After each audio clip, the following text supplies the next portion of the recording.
Hi people, good evening. Good evening, guys. It's Too Real and we're back again with another show. We did want to stream on Facebook this evening, but the tape's not working, so we'll transfer the video onto Facebook later on. We certainly do have to have people. So everyone knows that we're going to be on at 8, so we'll just see if our assistant this evening can add somebody.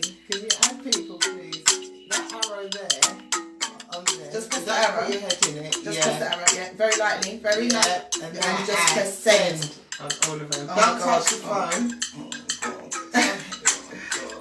Move your hands on the phone. Just press send. It'll be fine. Just saying, just keep saying it, saying. Don't touch it because you're moving it out of sync on the phone. You don't even have to hold the phone. Yeah. Producer. I'm gonna. Yeah, you don't have to hold the phone. You can just press it lightly, right? Yeah. Hello. Press it very lightly. Just keep scrolling up. Yeah. Hi, guys. Go on. We're still here. We're just adding some people. Bear with us. Yeah. Oh. All right. Let's hope we're still in shot after this. Otherwise, I'm not going to get up. Yeah, we're still in That's shot. fine. We're here. We did it. Thank you to our wonderful assistant this afternoon, or this evening, should I say. So we have got a nice little show coming up for you this evening. But before I go on, it's good evening from Kemet, And it's good evening from Jeanette. better known as Too Real. Real. So thank you for joining us, for those that have or haven't as yet. So we do have Music's fun. And we have a really nice show coming up for you this evening. So before we go into our show, right? Let's talk about our Too Real ear. Is it ear to the ground or word to the ground? word to the ground, ear to the ground, both. Too Real word to the ground. So that's our topic where we've been sent information at the last minute, and we don't have too much research on it, but we do still speak about it. So if you know, if you have any more information about what we're going to speak about, or any thoughts or whatever, you can comment in our comments, or you can DM us. So Kemet, take it away, tell them what it is. Yeah, words on the ground, what someone sent us today was that soon you won't be able to fly unless you have a chip in you. Yeah, you can't go on a plane unless you have a chip in you. How true that is, I really don't know. So those of you who have heard that or haven't heard that or heard parts of it, please let us know, because I really don't know. But I know it's going that way, because having this conversation with Stamina, DJ Stamina, from even pre-COVID, he was saying they're going to want to chip people, otherwise you're not going to be able to travel by shopping and whatever. And I heard today that's going to be happening very soon. I know we've had talks on it. We've even done a video on vaccinations are coming and all of that. I can't recall if we spoke about the chip on one of our lives as yet. But I know it's conversations that we've had behind the scene. I'm certainly not letting anybody put anything inside of me. I'd let alone take tablets when I've got a headache. Do you know what I mean? So for me, it's like, so when they say chips, is it flying, going on a cruise, like local, on buses or trains? Anything. So even if you want to, let's say you want to go and see your mum abroad, you would need the chip in you to go through the scanner to get on that plane. Otherwise, it's like going to be the new passport. But the worst thing, it goes back to, do you remember one of our first shows when we were talking about how this whole thing going to affect the black and ethnic minority communities more, especially black people, as in African people, because that's the that's the studio hound joining us this evening. What do you call it? Our security. Yeah. So it's like we're not making that noise. It's the hound. Just to let you know. Exactly. So you remember we spoke about it, and this is another way where it's going to affect us, because most of us have family abroad which we need to visit, look after, so forth, and they've come here, they've post World War II to help rebuild the so-called mother country, and that's another book that's fallen. If you can put that together for us, please, engineer. So, as you know, it's going to be harder for us to travel if we don't take the chip. So how do we go and see our family and so forth? Because most of us wouldn't want to take the chip because of that. Absolutely. So because it's a chip, looking at messages that are coming through. So when you see me bending down, that's what I'm doing. So we don't get to see our family and friends because most of us are not going to take the chip. Remember, the chip is a form of programming. That's what I was going to say. I just think it's another way to control us. I think it's another way to program us. And for certain, I'm definitely not going to be taking any chip. Do you know what I mean? No, I'm not doing it. Sorry. It's not happening. But as we said, this is something that came through to us. So we haven't had any time to research it. It's just a word on the ground. So if you want to comment on that or, tell us about your thoughts, DM us, send us a message or comment in the comment box and we'll pick it up a little bit later. So what's coming up on the rest of the show, Kemet? Well, tell the people them now. You tell the people them now. I'm quite excited about it because the person that we've got coming up right now, this program, he's a genius behind this program, right? Children's TV program. I believe it was on, no, I don't want to say the station because I could be wrong. So I won't say the station, we'll let him say the station. CBBS. Was it CBBS? What, Rostamel? Yeah. The CBBS. Right, so it was on CBBS, so he's just been told. And I know that, like, when I used to bring my daughter home from school, she'd throw off her clothes, get ready, whatever, and she'd want to watch this program, right? And I would watch it with her. So I know it lives in the hearts of many, like, not just black people, white people, you name it. Everybody watched this program. So I think we just need to get him on, right? Oh, let's do that. So, okay, we're going to add him into our live. So hopefully you're there, Michael, watching. So we're going to add you now. So if you can just, oh gosh, click the two faces. Yeah. Right, scroll, and no, where it says Michael, that one, and add. Yeah, we're...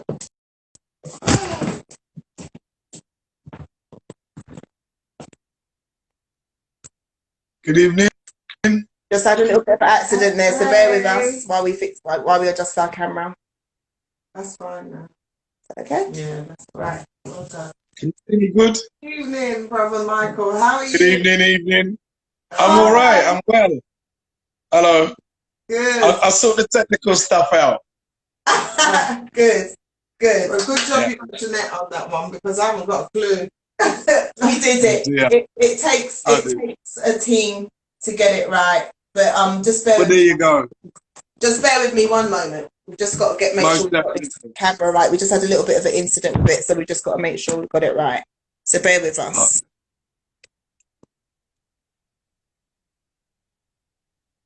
I like those pictures in the background. Oh, thank you. Cool. Yeah? Yeah, that's fine. So, ladies and gentlemen, we are so... Boys and girls, cats and dogs.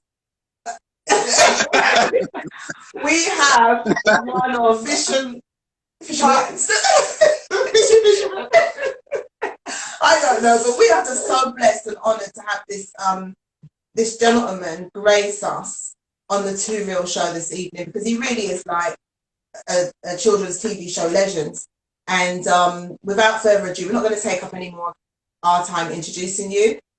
Introduce yourself, Michael, to people. Let them know who you are. Good evening, folks. I'm Michael D'Souza. I'm the author and creator of Rasta Mouse and also a swimming teacher, which hopefully I'll talk about a bit later, and also some of my characters. I'm based in West London, Notting Hill, best place in London. Yeah, well, we're missing out on the carnival this time around now, aren't we? So you would have been going in Notting Hill. Yeah, you're going to miss out this year, unfortunately. Yeah. It doesn't matter, we've got you on, so that's fantastic. But just to let you know, if you see me looking down, or Kemet, it's just because we're just looking at our monitor where our messages are coming through, comments are coming through. So we're not ignoring you, we're just looking at the comments, all right? So, yeah. No problem. Fantastic. So, how have you been during this COVID time, first and foremost? Well, it's been a really interesting period actually, because it's made me actually have a look at the world, how it really moves, you know, people daily lives, how they move, and I've noticed some massive changes. So for me, it's been really, really positive. It's given me a chance to kind of step off the rat race, then, as it were, just chill, you know. Yes. And I think what you've just said, you've made a valid point, because I do believe a lot of people are feeling exactly the same way, that it's allowed them to step back a little bit so that they can reflect and look at how they're doing things and look at how they could do things moving forward. So thank you for that insight from yourself. Okay. Absolutely welcome. So, tell us what's been happening in terms of swimming, because you're a swimming instructor, aren't you? Or have been? Yeah. I've been teaching swimming for since 1987. Wow, and people say black people don't swim. Well, that's a very common thing, you know. It's like another stereotype, another negative thing against black people, right? Because, you know, when you go to Africa or when you go to the Caribbean, the people there are quite capable of swimming. Yeah. Now, if you got some of the lifeguards, they have like Ironman competition where they swim from one part of the island to the other. Exactly. You must be able to do that. Exactly. Yeah. So what made you? You know. Sorry, go Sorry. ahead. No, go ahead. Go on. I was going to say, what we, to being a swimming instructor, because that is quite unique for an African person. Well, I've always loved swimming. You see, I've loved swimming. I was very frightened of the water. So when I came to England, I came over from Trinidad. When I came to England, I was petrified, and I don't know where it came from. I really couldn't hold anyone responsible for it, but obviously it must have come from the grown-ups around me by not allowing me to go in the water and things like that. But when I came to England just about before I was 8, and I went to my local pool. It took me about a year to teach myself. Wow. I taught myself to swim, overcome the fear of water. I taught myself to swim, and since about age 9, I've always loved swimming or anything to do with water, diving. I used to dive for Westminster and swam for Westminster. So, you know, I've done competitive swimming, and I've always loved it. Wow. Can I ask you a question then? So at what age did you start swimming? So you said when you were young you weren't taught, and you got to a certain time when you decided that for yourself that you wanted to learn how to swim. So around what age were you when you said 9? Did you say 9? Yeah, about 9. Oh, I didn't about 9, yeah. You said, okay, 9. That's right. Thank you. It was about 9. Right. Oh, fantastic. So, and you taught yourself to swim at 9 years old? Yeah. So, you know, the thing is, because I had a fascination for it, right? The thing is that people have to realize about swimming, right? It's very important that you realize the biggest problem is not a physical one. The biggest problem is a psychological one. Yeah. Yes, because some people are scared without even going into the water, and they don't know why. Right? They think, oh, well, if I go under, I won't come back up, and I'll sink to the bottom, and all this kind of business. But it's after you become a competent swimmer, you realize it's impossible to stay down there unless you've had a tragic accident. Because you just, you know, the buoyancy just pushes you up. So at the moment, so go on. No, continue. I've got my question for you. I was going to say at the moment, I'm doing I'm collaborating with a newly formed organisation called the Black Swimming Organisation, yeah, the Black Swimming Institution, yeah. Right. So it's basically set up to look at the statistics of black people swimming or not swimming, right? And one thing that they've discovered, 95% of black people don't swim in England. Wow, that is a large number. Well, it's terrible. No, I don't swim. Can you swim? I used to, and people say you never forget, but I have. I can swim 10 yards. I can't swim, not even Yeah. one. I don't know if that's enough to save my life, 10 yards. Yeah, it is. But I'm very frightened of the deep end. So I like Well, you said, it's psychological. Well, it is always psychological, and the reason you can back that up, if you look at the Paralympics, yeah, if you look at the swimming, some people have got one limb, half a limb, but they can swim much faster than people that have got 2 limbs. Yeah, it's true. You know, so once they've overcome that psychological thing, for instance, of having one arm, when they try and use that, efficiently and effectively, you know. So, Yeah, and go on. So the question that I had for you, if it's okay, I want to know, did that have anything to do with like your determination in the terms of your writing? Well, in actual fact, the swimming got me into the writing, because when I was teaching swimming, I've got my own method, right? I've got a character that I developed called Professor Splash, and he sings and he dances, right? And so when I was teaching, I'd use rhymes and poems and songs, but my own type of songs, you know, because the customary song they use is like Ring a Ring of Roses and, you know, just common stuff, no imagination, you know, but I'd make songs up, I'd make things up, little rhymes. So I was determined to write a book about a black swimming teacher. Wow. And another type of teacher. And the book is called The Swimming Lesson. So it's Professor Splash and Rose Merelda. So she used to shout and scream and let off steam.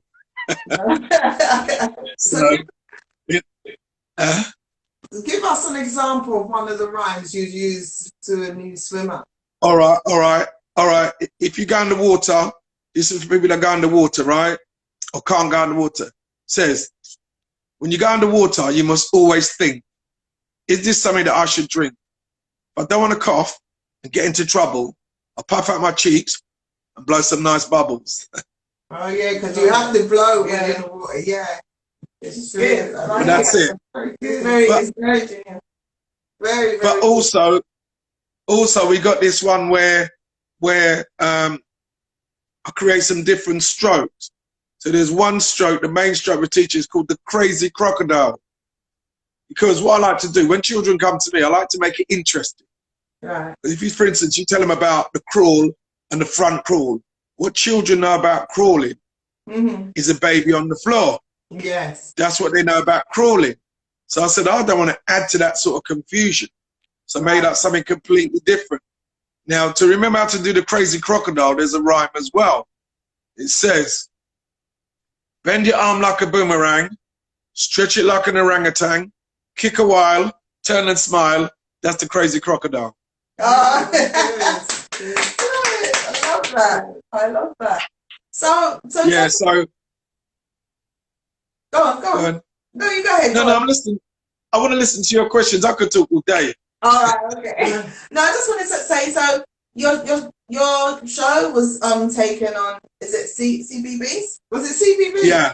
Right. Yeah. But so let us know a bit about how that happened, how you came about with your character and how that happened, and then tell us about some of, because we know you've got other things in the pipeline. You've just mentioned Professor Splash and Esmeralda, so we know there's more genius behind that brain. But we know people that are watching right now want to know a little bit more about how you came up with Rasta Mouse.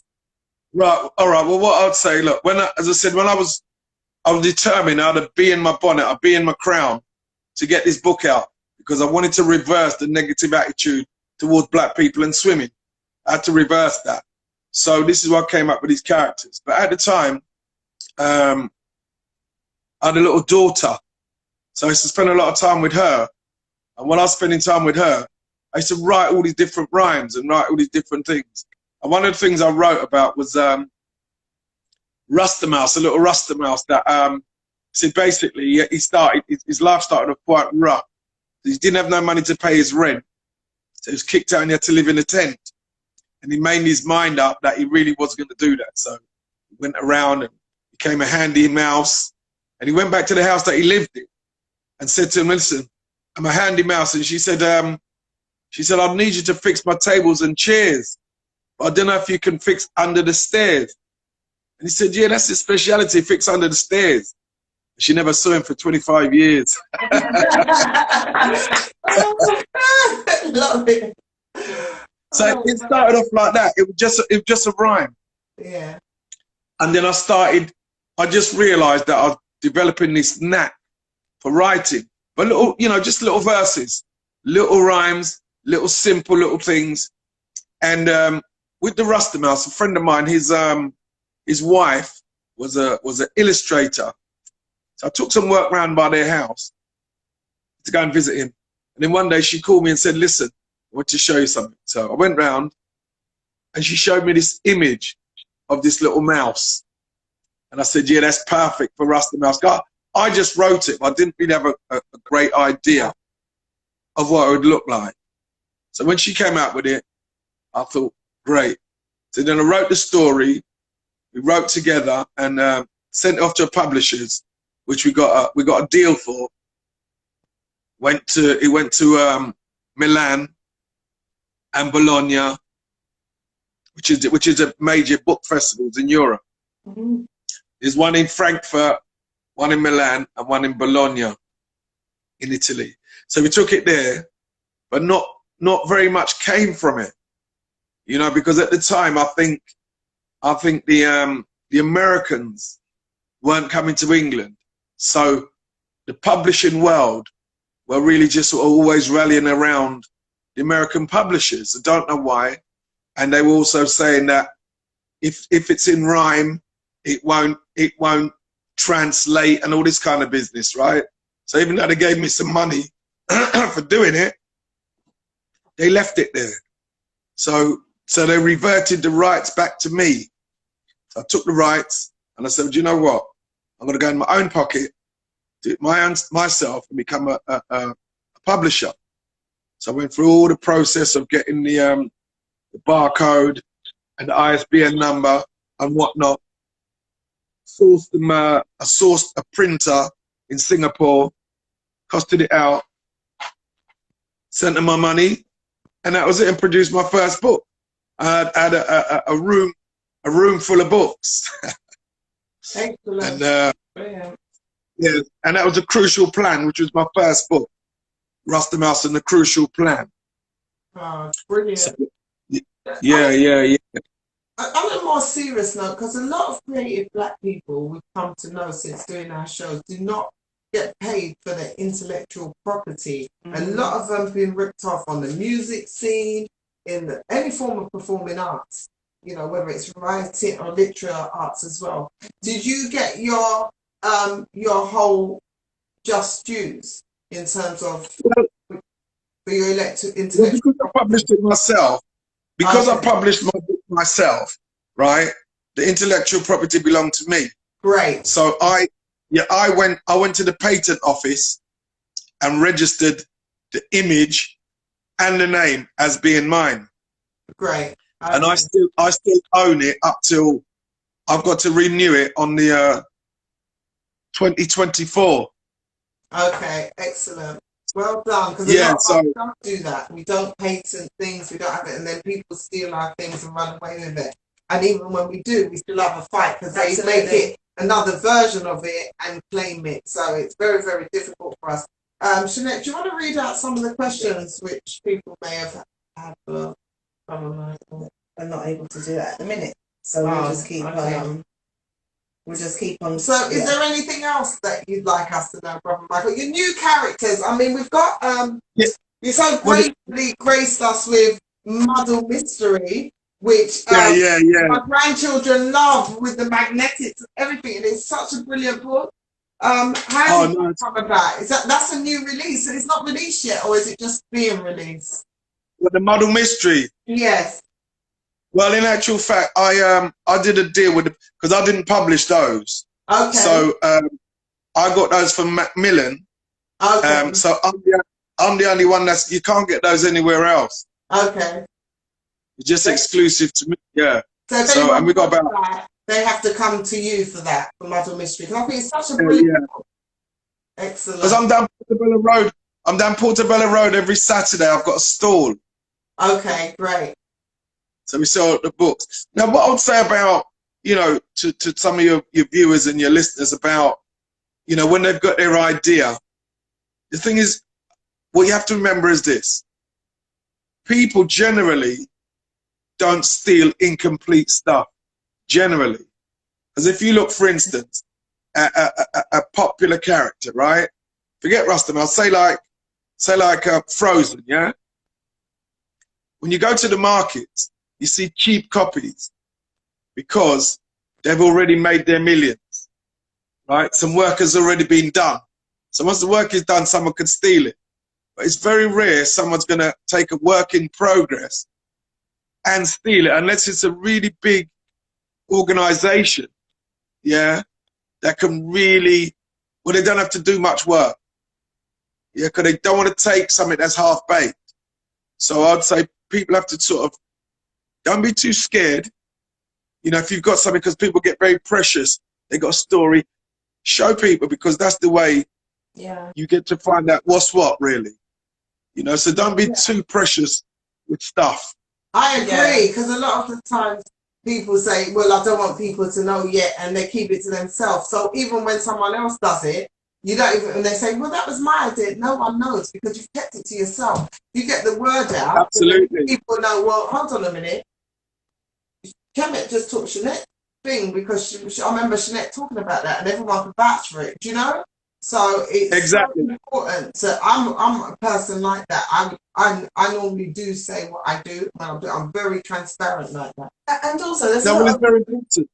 I know that you never know who can help you as well. You know, in anything. I was going to say, and in terms of protection, there's so many different ways that you can protect your, without doing copyrights and all of that. You can send something back to yourself. I could even send you an email and say, this is my brand new idea. The email's dated, it's all there. And even having a conversation like this, if I was to say to you, oh, I've got this brand new idea of a gold bottle, me saying it just now, I've just put my idea here. So it's there in the public domain, so everyone knows I came up with this idea. So your ideas and concepts can be protected in so many different ways now. But before we go on, sorry, you have something else to say? No, I'll just listen to what you're saying. And just on the back of what Shanette was saying, I know you get back to the but in the sense of, on the back of what Shanette was saying, I also believe there's nothing new under the sun. I think it's absolutely go around and around and around and around. You know, I remember we did this because I used to have a performing arts academy for black children, and we did a we did a show called New Biella. Okay, I knew exactly what you were going to say. Yeah, we did a show called New Biella, like a kind of R&B Cinderella kind of story. And we used a mobile phone for the prince to contact her. And there was, remember one show, there was a couple of white guys, because our audience was 99.9% black all the time, if not 100%, when we was in the theatres. And there was a few white guys and jotting things down and trying to question people. And a few years later, Disney came out with the same thing, and they had a mobile phone. It's not easy. No, that's what I'm saying. Those big organisations will do it. Yeah. Right, because they're always looking, as you said, everything's rehashed. So they're looking for an original angle on all sorts of stuff. Exactly. And let's not forget that most of the original angles that they're looking at and where they come from comes from us. Always from us. Comes from us. Because we're naturally creative. 100%. They're very good at other races, copy and all that. But in terms of natural, we're like the originators of natural creation. So just go back. Absolutely. Yeah. Well, I was going to say we are natural. Yeah. 100%.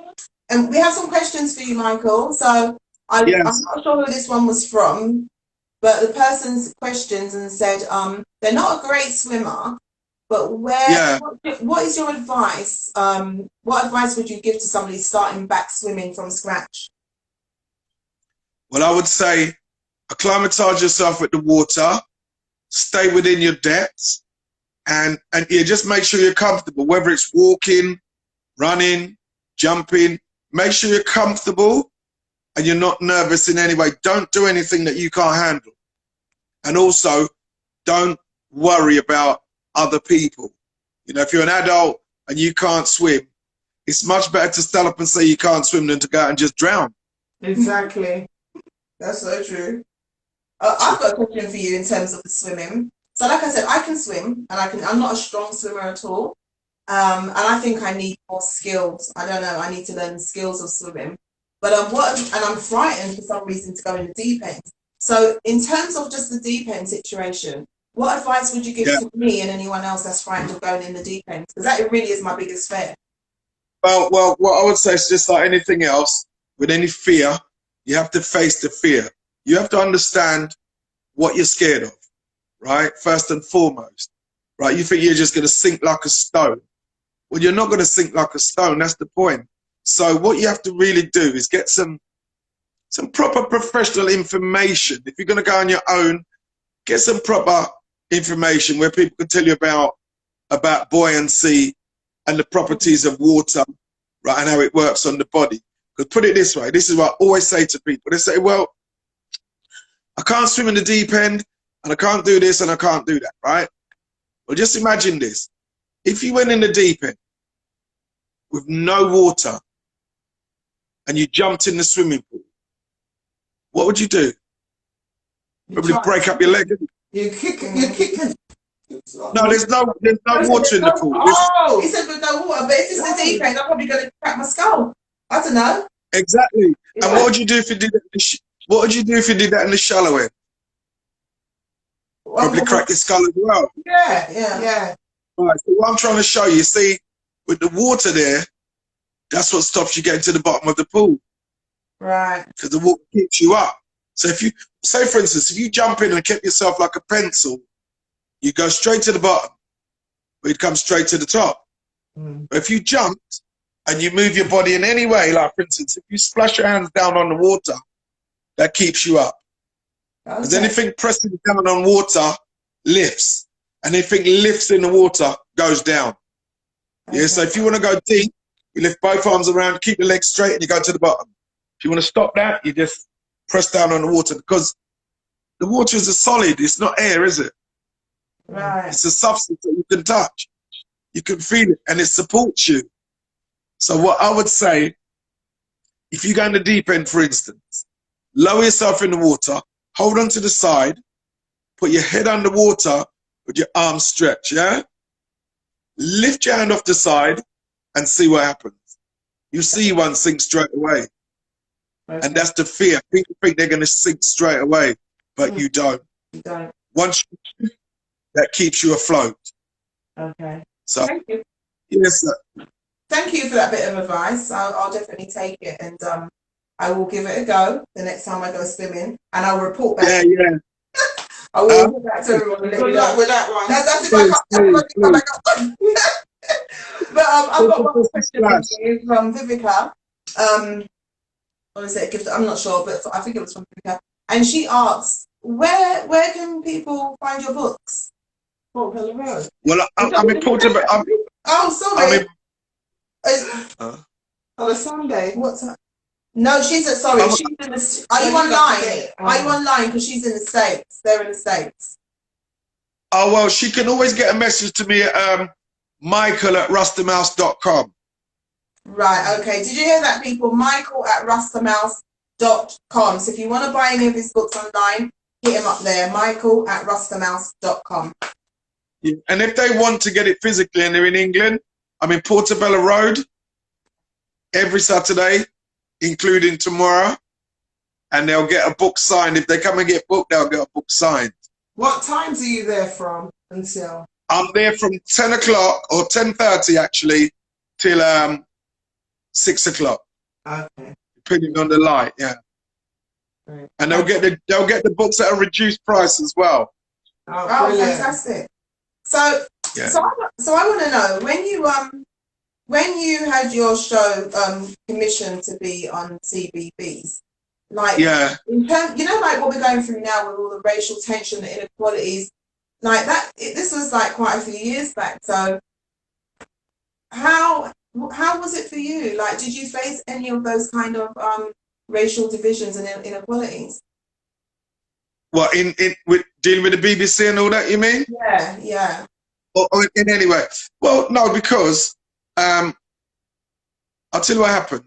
One of the people that I taught swimming, she's got grown-up children, so she's invited me and my daughter to spend a weekend with her and her family. They had a guest that was working for the Australian Home Office. I gave her a book. She gave it to a friend of hers whose husband was a producer. He looked at the book, decided he'd like to get the rights for it. He approached me, and then they raised the money privately, Capital Venture and all this, and they contacted the BBC so the BBC could broadcast it. So the BBC invested in it just to broadcast it. Right. Now, the one thing I'd say about the BBC, they were very, very loyal to the book. The only thing, there was 2 stipulations that we couldn't do. One was say cha, and the other was to stup, so kiss your teeth. Other than that, they said we could keep it just as we wrote it in the book. So I would say, I would commend BBC 100%. They were very, very supportive. But why did they not want you to say have which is part of our culture, to some of us, to say cha and to kiss jokes? Why is that? Because they said it's a kind of a rude gesture, which it is in a way. And don't forget, they're teaching youngsters. That's the point. They were you know, maybe if it was like, because it was CBeebies, preschool, they thought they want to educate them in the right way. You know, maybe, because listen, if you look at primary school, they got Horrid Henry. Yeah. And you can't get more rude than Horrid Henry. And not only that, we might go, like, you know, which is normal to our culture, like they would go, and they've got that, look, the tucks in a lot of their programs. Do you know what I'm saying? I know, but imagine if a child stoops at us, we wouldn't be happy.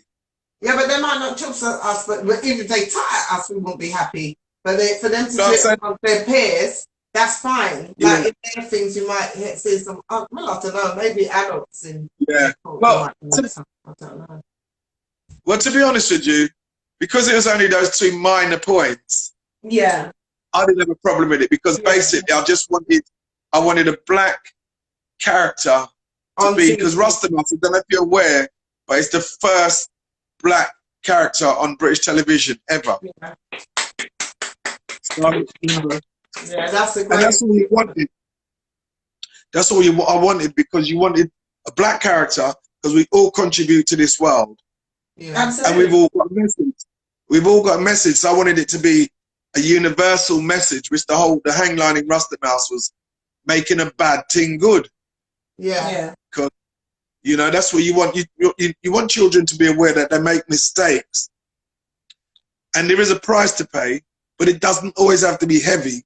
And equally, you don't have to keep repeating those mistakes. Yes. So that's what prompted me to write the book and set it up you know? Yes. But I think you like that was the question that I was going to ask about cha and the chups. Do you know what I mean? Because even though, and not to, what you're saying, I do get you, Michael, but not to you know, dispute you in any way, because I don't.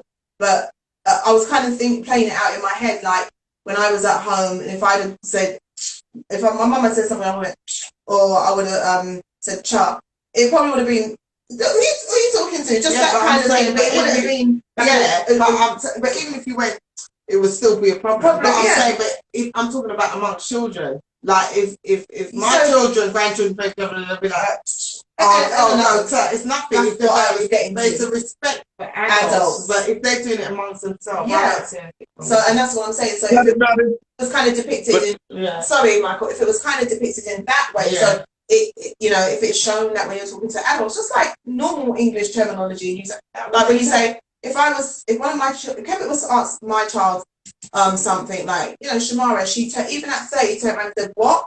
I'd be like, who are you talking to? Do you know what I mean? So it's actually learning and teaching manners. Yeah. Do you know what I mean? Exactly. But you know, so from the BBC's point of view is this, you know, they're vulnerable to complaints. So say for instance there's children, they say, oh well I saw them do that on Rasta Mouse. You understand? Yeah. They say I heard them so they say they're just gonna safeguard themselves, you know? Yeah, most definitely. So just by the back of a question that we just got asked, we have a nursery manager who's on watching right now. So do you go to youth establishments like nurseries or youth centres? Do you do talks and things like that? I do workshops, and I've been doing workshops since 2004. I've been all over England, Scotland, Ireland, Wales, and I've been as far as Thailand. Oh wow, fantastic! Yeah. So we do. Thai when you were there. Sorry? Did you have to speak Thai when you was there? No, I just had to eat the food. No, some of them spoke good English actually. Yeah, they do. So, and she also said that the children at her nursery, they love Rasta Mouse.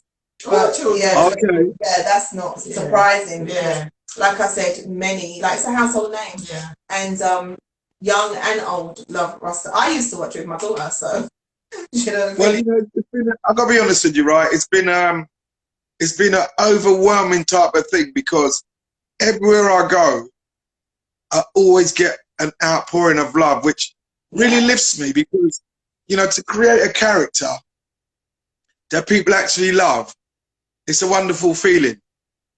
Because the biggest surprise of my life is when I went to, one was when I went to Thailand because the whole school knew it. They set up television screen. It was fantastic. The welcome was brilliant. But the other one was when I went to Glastonbury. Because we went to Glastonbury in 2012 where we took the Easy Crew on stage. Wow. And when we were on one stage and Beyonce was on the other stage, which was lovely. So, you know, and it was like people from all over the country and all over the world were saying how much they love Rasta Mouse. And, you know, from a black point of view, that's a very uplifting thing. Yeah. You know, for people to love a black character, it's a very nice thing. Yeah, it really is. It really, really is. So as well as what you talked about in terms of, you know, the other characters that you've got working on, what's next for Michael? What else is like in the pipeline for you?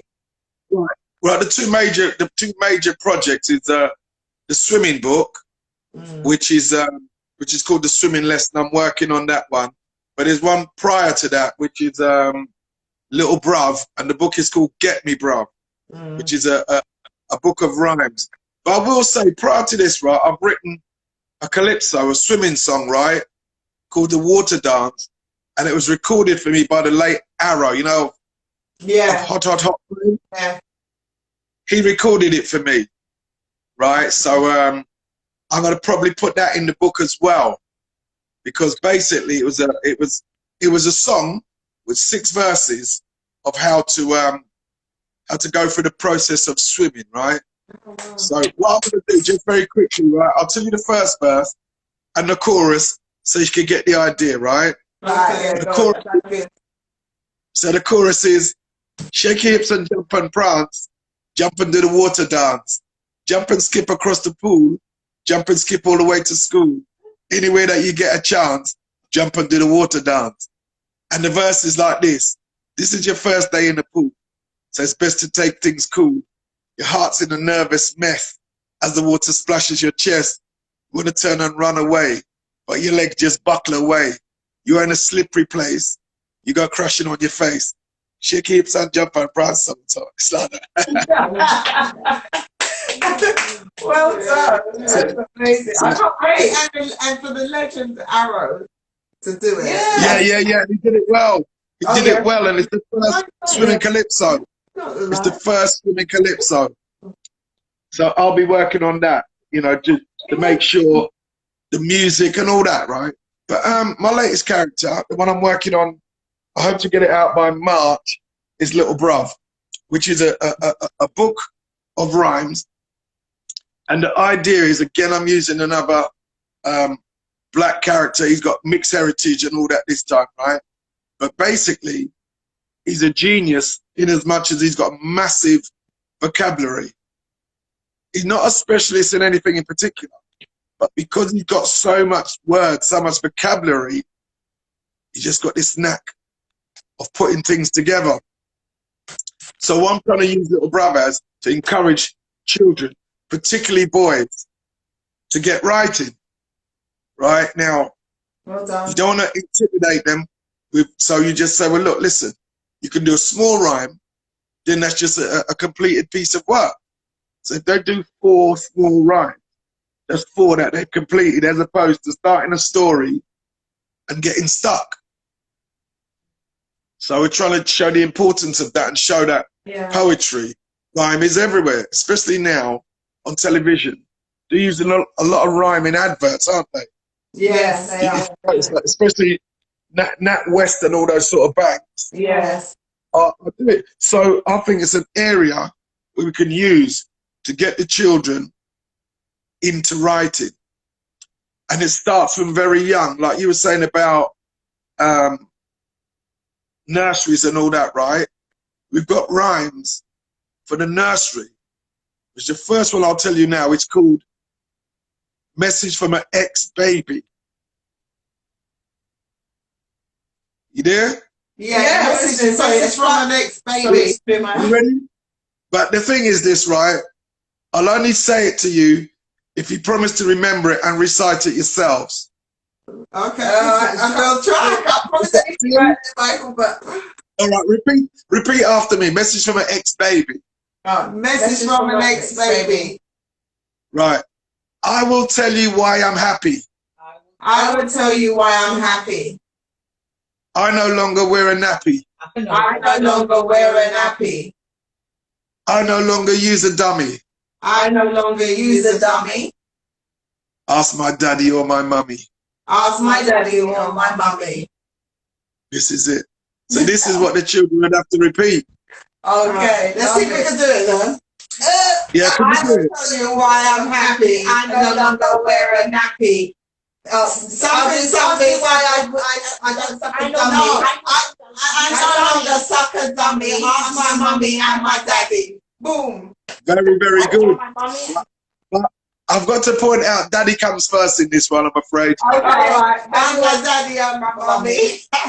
On that note, Michael, we're just gonna come off subject for a minute, right? Because we want to get your thoughts on this. So we do a topic as a segment called Too Real, Word to the Ground, and it's where people send us messages about what's going on and up to date news, basically. So our word to the ground this evening was about vaccines and then wanting to chip us when we want to travel. So if we want to go on an aeroplane and go and see our families, if we want to go just on a boat, wherever we want to travel, they want to chip us. So what do you think? What are your thoughts on that? Well, I'm totally and completely against it, because I think it's unethical and it's very unfair. Yeah, so I'll be 100% against anything like that. You're 100% against anything. Yeah. Michael, thank you so much. It was an absolute pleasure to have a legend like you. It really was. So we're gonna have to have him back. A lot of fun as well. Yeah, I think we need you back when you do your other books and all of that comes out. Let us know. We'll bring you back on and we'll have some more fun and we can do some more rhymes. Absolutely. Because I loved it. Please tell us where people can reach you. But listen, what I would say before I go is that I'll give you my email and all that, right? So if any of your listeners or viewers have any questions about swimming, they can email and I'll give them whatever information they want. Please, we're just going to ask you to give out all your details. So can they have your email address, please? Yes, but I'm going to tell you, it's prof.splash@gmail.com. That's it. Prof, as in professor. Yeah, PROF. Yeah. Dot splash @gmail.com. So prof.splash@gmail.com. Okay, guys. So if you have any questions about swimming, you can get it firsthand from the expert. So please just email him because he's there to guide. Okay. So Michael, once again, it's a pleasure for having you. Absolutely, it's been wonderful. Just really, really good and entertaining. Keep up with the rhyming.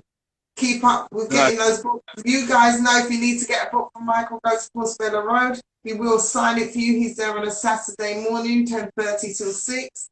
So, and if you want to know anything to do with swimming, he's a man. That counts. Right. Thank you very, very much. He's a man that I really appreciate that. Okay, Nice so one, thank you. Take care. Yeah. Thank you. Nice one, thanks. It's been lovely having you. Cheers. Bye. Bye. Thank you. Thank you, Sister Cheers. Sandra, for making the link. Bye. Nice one. That was our show with Michael D'Souza, the creator of Rasta Mouse. Yeah, that was fantastic. Yeah, I had no idea. No, that's really good. Brilliant. I think he's right when he said there's stereotype that black people can't swim. But I don't know that because being part of the Ascension, they're proper swimmers. They go over they swim out to other islands, everything. Well, I think like it's half one other than the other because even in like Jamaica, like my daughter's dad and all his family, fantastic swimmers. But then my mum's people can't swim to save their life. You know what I mean? My mum will just about dip her feet. My mum swim right out in the sea, everything. So me and my sisters were like, the older one was like, no way. But me and my younger sister, we were like, no, we're learning to swim. Do you know what I mean? All my children were taught to swim. So I make sure, all of them, and my grandchildren, make sure that they swam. You come and swim to do one of Michael's lessons. Let's go. My thanks. So you're on your own on that, Mum. Who's going to join me? All right, darling. Somebody join her on the swimming lesson. So it's goodbye from Shanette. And it's goodbye from Hemet. Better known as Too Real. Thank you. Now leave it, please, Shakai. Thank you. Thank you, darling. It has to be saved.